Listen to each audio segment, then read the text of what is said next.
Hi guys, welcome back to Centennial Roots Homestead. I'm Kristin, and we are getting ready to do another canning project for CANUARY. We have chosen to do a potato soup today. Now, a lot of potato soups are milk-based, which is not legally able to be canned. We will be doing this one in chicken broth. Most of the time when I make my soup, I use my homemade chicken broth, but since we were doing a larger bath today, I went ahead and just bought some of the pre-made store-bought. So we'll take you step by step through how we make this, and then when you do open that jar after being canned, you're welcome to add cheese or hamburger, milk, sour cream, anything like that to it, and it will still taste great. So this collaboration is with Kowalski Mountain Homestead and several others, and we will link those in the description below. So let's get started. All right, so to start our potato soup, we have already cut up and cubed 7 pounds of potatoes. And this is kind of up to your discretion as to how big, but that looked pretty good to us. So we've got those in here. And then we're going to shred our celery and carrots. I wanted to show you guys this fancy little thing here. It is a hand crank, but it has several different attachments for doing like scalloped potatoes or cucumbers, whatever you need to. My favorite attachment is this one that I use all the time for cheese, but it's also great for shredding carrots. And we'll link this in the description below as well so that you can see it. But it's one of my most favorite handheld tools here in the kitchen. So let's shred some of this up. We'll do about a cup and a half of carrots shredded. And this just makes it so easy. And especially, you know, if there is a time that you don't have electricity, or if you're out, like I'm going to be in my canning kitchen or out at the pavilion doing a lot of workshops and things, so it's nice to have this that you don't have to worry about the electricity with. But it's simply, I mean, it's so easy. It gets these shredded up in a matter of no time. I don't like buying things, especially like cheese pre-shredded, because of the added things that they put in there, like the no clump fillers and things. So anything I can buy is more a whole food, I do that.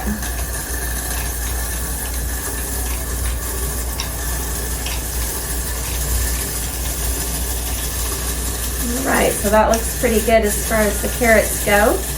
We'll get the celery chopped up pretty fine, and then show you the next step here.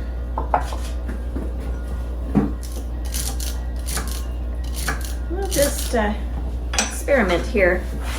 I don't know if this will shred celery or not. Oh, it does. Oh, it's pretty slick. Oh, is it coming out?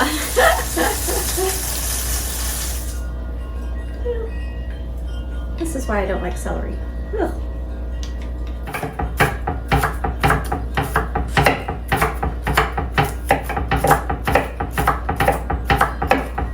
You can always leave the celery out if you're not a fan, but it does add a lot of depth of flavor. Not necessarily a celery flavor, because I'm not a celery lover myself, but it does give a good deep taste to the soup. So just a pretty fine chop there of 2 stalks of celery.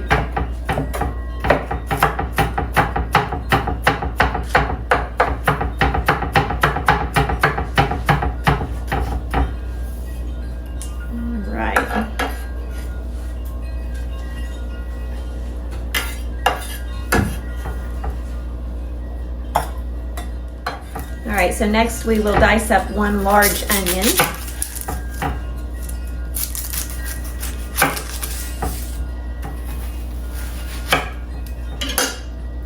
I don't think it's a good potato soup unless it has some onion in it.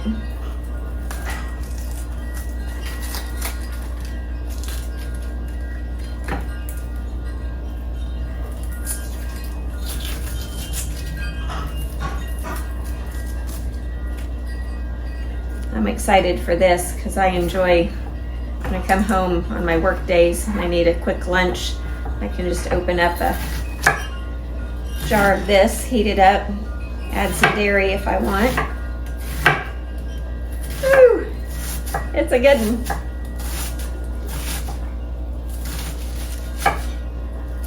I've heard all kinds of tricks about keeping it from making your eyes water, like putting a wet washcloth beside it, cutting them underwater, different things like that, but I've never had anything work consistently.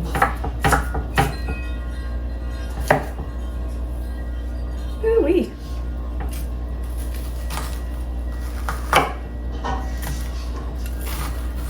I wonder if doing it blindfolded would be beneficial.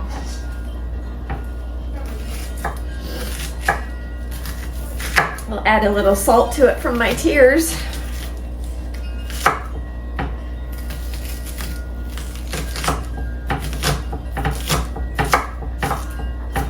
Maybe I should go back to the purple onions.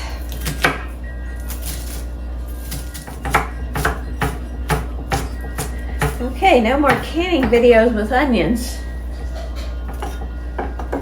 Holy cow.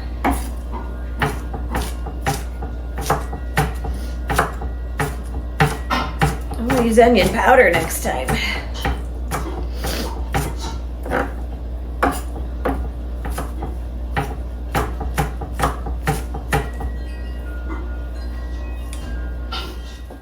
All right, so we have our carrots and our celery here in this bowl. To that, we're gonna add just a little bit of basil and a little bit of parsley. And this is kind of to your taste. I'm guessing, maybe a teaspoon of each, maybe a little bit more. Whatever sounds good. And then we're also gonna add just a little bit of salt and pepper. And what we're going to do is go ahead and saute these real quick on the stovetop in just a little bit of butter.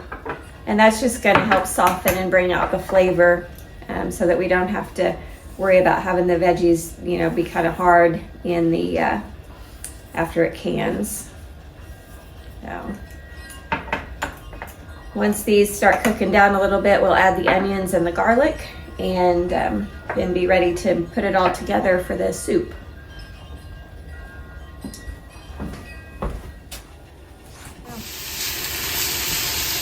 All right, so we just have our veggies here over some medium heat, and we're just gonna let those kind of saute a minute.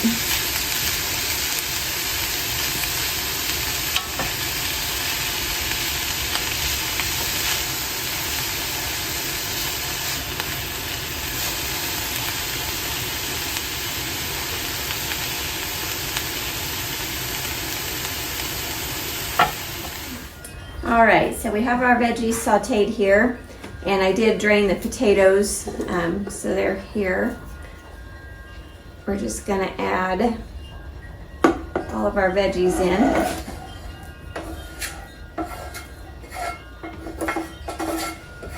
And I did, as the end of this was sauteing, I did add some minced garlic into it, about a tablespoon.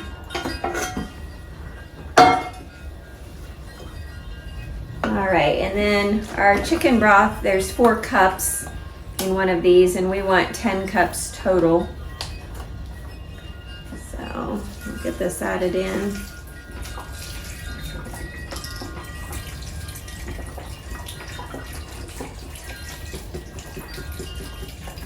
If you've got home canned chicken broth, it is much more intense flavor, much better, I think.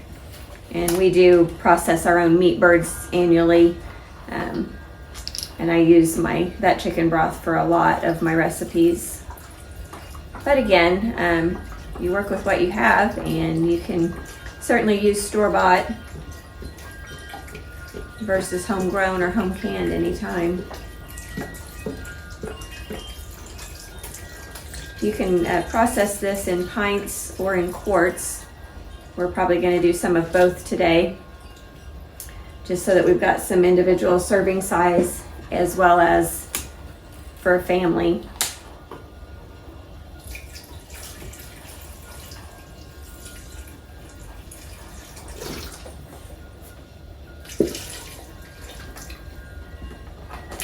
All right, so we'll get this mixed around a little bit, get it jarred up, and get it pressure canned. Since it's a low acid food, we will be pressure canning it. Again, pints at 75 minutes and quarts at 90 minutes. So we'll be back with that shortly. All right, so we're gonna get these jars filled up. I like to put my first couple of scoops with some broth and potatoes, just so that I don't have to fight the air bubbles quite so much. We'll go ahead and get this filled up.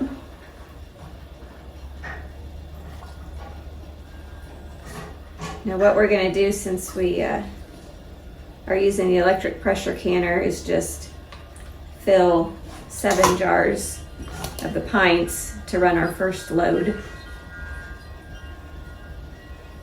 And then we may use the stovetop canner for the others, for doing some quarts. Seems like an appropriate thing to can with the weather calling for negative temperatures this weekend. I'd have to try my first jar this weekend.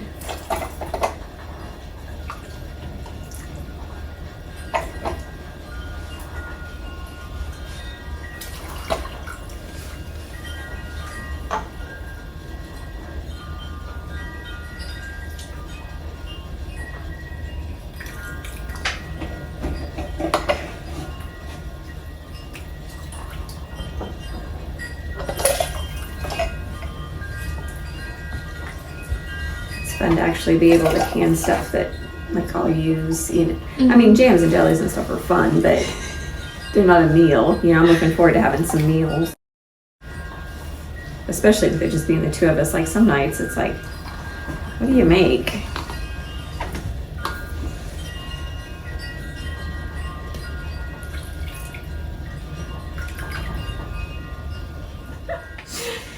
All right, so we have our jars filled. I've got my vinegar on my paper towel. We'll wipe the rims, keeping them clean and checking for cracks or dents or dings. Then we'll add our new lids.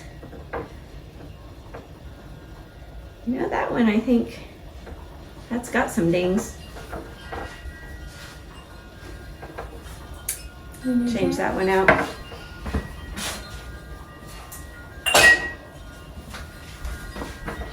We'll just take a trade here.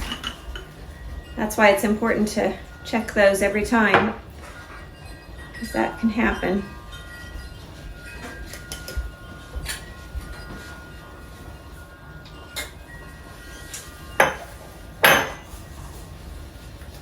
All right, that feels better.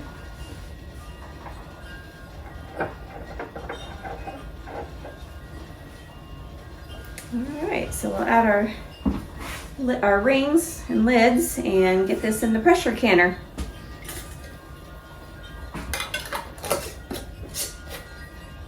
All right, guys, finger tight, inch head space, and we'll get these in the pressure canner. With them being pints, they'll be 75 minutes.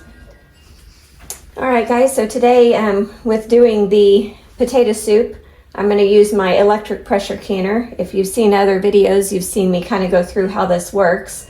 I've been thrilled with it and have had no issues so far. So I put the jars in. I set the time for 75 minutes, pushed the button, and it said warm jars. So the empty jars were warm. It let me know that. And now we fill the jars and put them in. And this will fit 7 pint jars, even the wide mouth. It's a tight fit, but they do work. So we've got 7 in there now, and we will add the lid.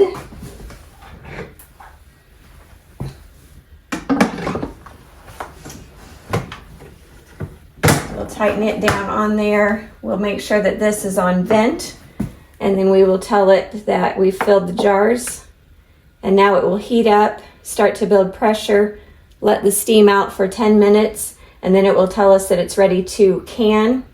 This dial will come over to can. We will tell it that we've done that, and then we let it go. We walk away, we do whatever we need to do for 75 minutes. It will tell us when that cycle is complete. It will give a cool down cycle and then allow us to open it and see our canned product. So we'll let it do its thing now.